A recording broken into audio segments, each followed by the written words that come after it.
Once upon a time, Disney created magic. For generations, audiences were captivated with the fairy tales that shaped childhoods, inspired dreams, and brought animated legends to life. But today, that magic is fading. The live-action Snow White should have been an easy success, a timeless classic beloved by millions, brought back to the big screen for a new generation. But instead, it became one of the most controversial films in Disney history. One actress, one rule, and a wave of backlash that may have changed her career forever. This is the story of the woman who destroyed Snow White. To understand why Snow White matters, we need to go back not just to 1937 but to the very origins of the fairy tale itself. The name Snow White isn't random, it's a symbol, a poetic representation of purity, innocence, and beauty. In the original Brothers Grimm story, the queen wishes for a daughter who is as white as snow, as red as blood, and as black as ebony. White symbolizes purity, innocence, and the untouched beauty of fairy tales. Red represents passion, life, and the hidden strength beneath delicate beauty. Black, a contrast to innocence, a reminder of depth, mystery, and resilience. This contrast wasn't just about appearance, it was about balance, the interplay between innocence and danger, beauty and mortality, fragility and strength. That's why Snow White is more than just a princess, she's an archetype, a symbol of beauty, youth, and goodness, so powerful that even evil queens fear it. But in the 2024 remake, this symbolism is lost, stripped away, replaced by a version of Snow White that no longer reflects what made her an icon in the first place. Hollywood rewrote her story, but in doing so, they erase what made Snow White timeless. Some people agree that Snow White needed to change, that the original was outdated, boring, and had to be rewritten. But what if the problem was in the story? What if it was the cast that destroyed it? Because the story doesn't fail on its own, it's the people behind it that can tear it apart. And that's exactly what happened here. Rachel Zegler was still a rising star, known for her West Side Story, but she wasn't a household name yet, until Hollywood picked her as its next Golden Girl.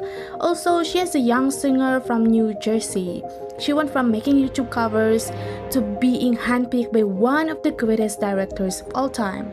With just one film, she skyrocketed to fame, Hollywood loved her, the media celebrated her, and she had the opportunity of a lifetime to play one of the most iconic princesses of all time, Snow White. But in Hollywood, being the industry's favorite can change in an instant, and for Rachel Zegler, it did. Fans expected a respectful tribute to a Disney classic. Instead, he got something new and so coming, an actress who seemed to hate the very movie she was starring in. It wasn't just one comment, it was interview after interview, mocking the classic romance and dismissing Snow White as a story about a guy who stalks a girl. Imagine being chosen to play one of the most legendary Disney princesses of all time. Imagine being given the opportunity that millions of actresses could only dream of. That was Rachel Zegler's reality. I mean, you know, the original cartoon came out in 1937, and very evidently so. There's a big focus on her love story with a guy who literally stalks her. Yeah. Weird. Super weird. If Rachel Zegler didn't believe in Snow White, if she hated the story or embraced the fairy tale, then why take the role at all? Actresses before her respected the rules they were given. They understood that playing a Disney princess meant embracing the magic, not tearing it apart. But for Rachel Zegler, it was different. She accepted the rule, accepted the paycheck, accepted the fame, but rejected everything that made Snow White what it was. If I'm going to stand there 18 hours in a dress of an iconic Disney princess, I deserve to be paid for every hour that it is streamed In online. this world, we take jobs because we need to survive. Not every job is easy and not every opportunity is perfect. But before we complain, we need to remember there are millions who would do anything for that same chance. Some wake up every day not knowing where their next meal will come from, some work back-breaking jobs for barely enough to live, and some are still waiting for an opportunity that may never come. For generations, audiences adored Snow White not because of outdated gender rules, but because of its heart, its storytelling, and its place in animation history. But instead of celebrating that legacy, Ziegler seemed embarrassed by it. The backlash was immediate, but it was about to get much worse.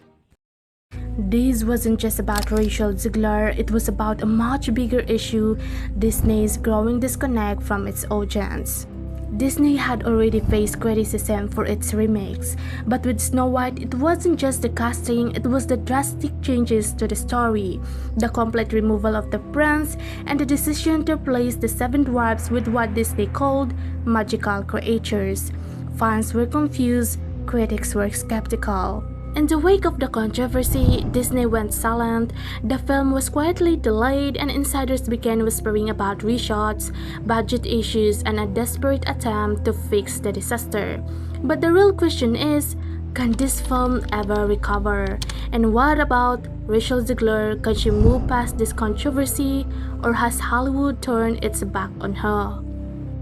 Once upon a time, Rachel Ziegler was the girl Hollywood couldn't stop praising, but today she's the face of a disaster no one wants to claim.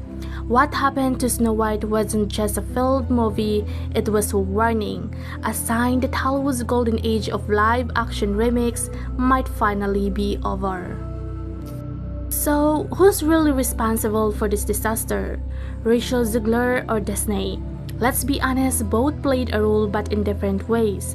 Disney had the power to protect Snow White's legacy, but instead of honoring its timeless story, they forced changes that no one asked for.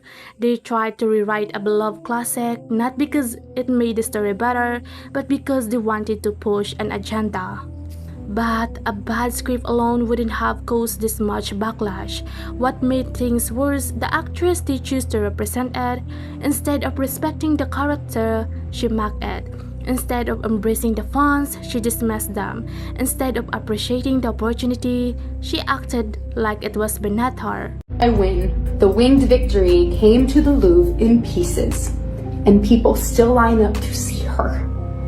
And I can only hope that despite my flaws, and despite my cracks and my breaks, and there are many of them, that at every premiere and everything I do, people will wait in line to see. The truth is, not every job will be perfect, not every rule will be exactly what we want, but respect matters, gratitude matters, and the way you treat the opportunity you're given can define your entire future.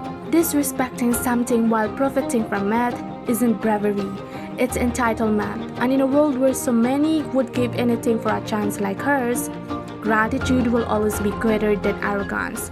Because success isn't just about getting the job, it's about how you choose to honor it.